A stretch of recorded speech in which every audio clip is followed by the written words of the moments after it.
देखिए, लगभग 5 दिन का वक्फा पड़ा। 7 तारीख को ये यात्रा अपवर्ड जो जा रही थी उनको रोकना पड़ा बरसात के चलते। रोड का 2 जगह पे डैमेज बड़ा सीरियस किस्म का हुआ। जो सीरी जहाँ पर हम खड़े हैं 100 मीटर के करीब रोड आप देख रहे हैं, नीचे आपने वीडियोग्राफी की होगी, नीचे चली गई। पानी का इतना बड़ा फ्लो था कि रोड का नीचे का हिस्सा कट के ले गई और रोड नीचे पानी में बह गई।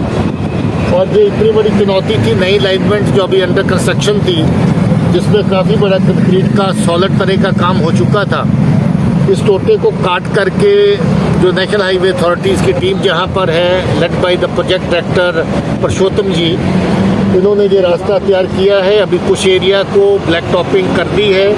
अब क्योंकि यात्रा को छोड़ना जरूरी था, काफ़ी दिनों से है, कुछ ब्लैक टॉपिंग बाकी है। ये जो लॉट चंद्रकोट में हमारा 5000 के करीब यात्रियों का रुका था, ये क्रॉस कर जाएगा।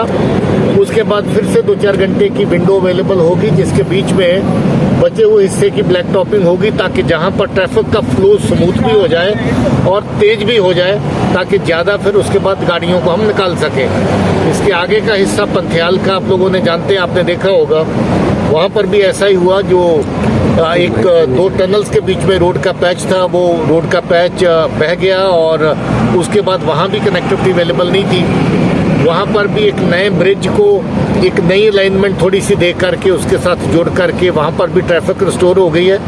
मुझे इस बात की खुशी है कि कम से कम टाइम के अंदर बहुत मेहनत करके जहाँ पर दोनों जगह पे कनेक्टिविटी फिर से रिस्टोर हो गई है।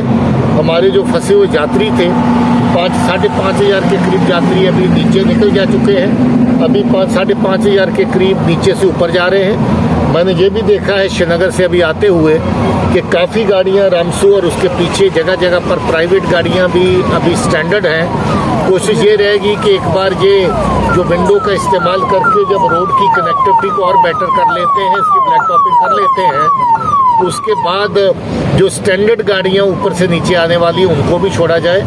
कोशिश है कि शाम के 7-8 बजे तक जो आगे पीछे की स्टैंडर्ड गाड़ियों को निकाल के, ताकि कल से ट्रैफिक को हम नॉर्मल तरीके से रिस्टोर कर सकें। मैं इसमें लोगों को भी ये कहना चाहता हूँ कि जो ट्रैफिक की एडवाइजरीज हैं, क्योंकि ये कनेक्टिविटी अभी आज अंडर ट्रायल है, बेशक अच्छे से ट्रैफिक चल रही है, मगर ट्रैफिक की एडवाइजरीज को मान के चलना पड़ेगा।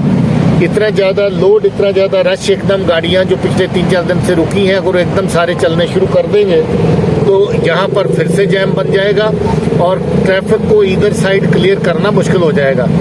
लोग जब चलें तो अपनी ट्रैफिक एडवाइजरी जो ट्रैफिक की रोज़ पढ़ते हैं उनका ख्याल करके ही चलें। सबसे पहले ट्रैफिक उतनी ही गाड़ियों को छोड़ेगी जो रोड के ऊपर दाएं बाएं फंसी हुई है। इसके अलावा भी गाड़ियों को चलने की इजाज़त किस हद तक दी जा सकती है, वो ट्रैफिक अथॉरिटीज़ शाम को मिलकर के जायजा लेंगी गाड़ियां क्लियर होने के बाद और रोड की कंडीशन देखने के बाद। उसके बाद आगे फैसला करेंगे कि आम लोगों के लिए एडवाइजरी क्या है। अभी बुनियादी तौर पे यात्रा के स्टैंडर्ड जो पैसेंजर हैं उनको निकालने के लिए अभी ये कनेक्टिविटी का इस्तेमाल किया गया है।